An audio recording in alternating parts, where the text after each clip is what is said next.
Chris TV. Ako mga kapa, dulas. Apat na araw na mula nang naglandfall si Bagyong Tino ito sa Negros Occidental. So tingnan natin ang mga kalsada dito mga kababa sa La Castillana, Negros Occidental. So tara, samahan niyo ako dito. Let's go. So ito ang kalsada dito mga kababa, hindi pa na clearing sa Municipality of La Castillana. Yan, ang aming putik dito.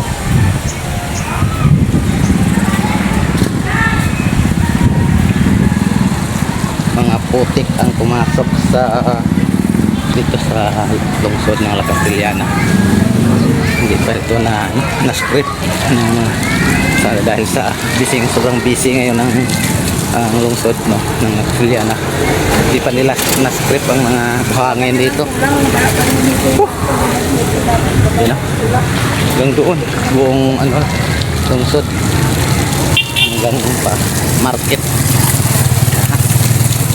Putik dito.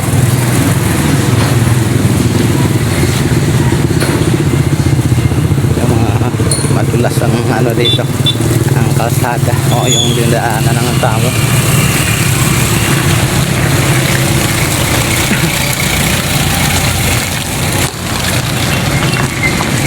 May tubig lang.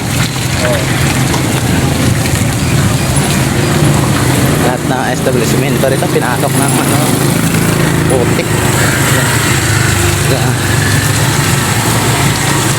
Basta yung terminal ng bus dito. Alright.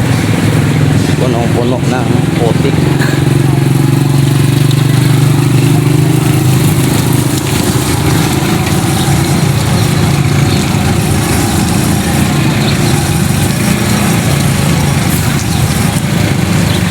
Op.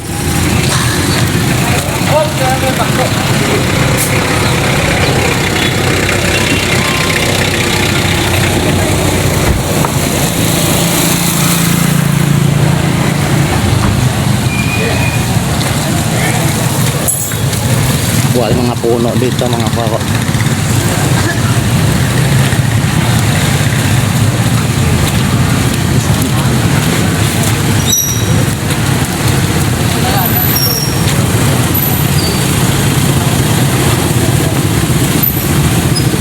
Amoy.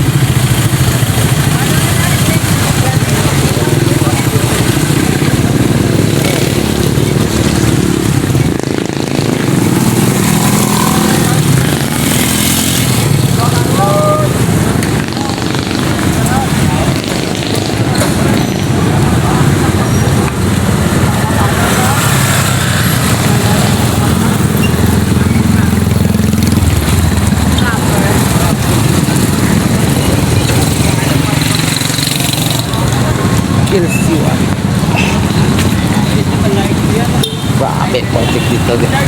Wala, kahit saan ka pupunta puno lang ng putik.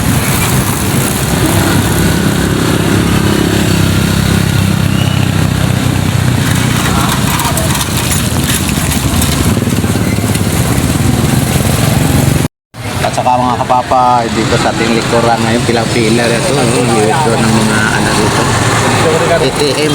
Ayan. Kasi magulo siguro dumating yung electric o kuryente dito sa La Castillana. Yan. Kaya pila-pila sila para mag-withdraw ng mga budget nila.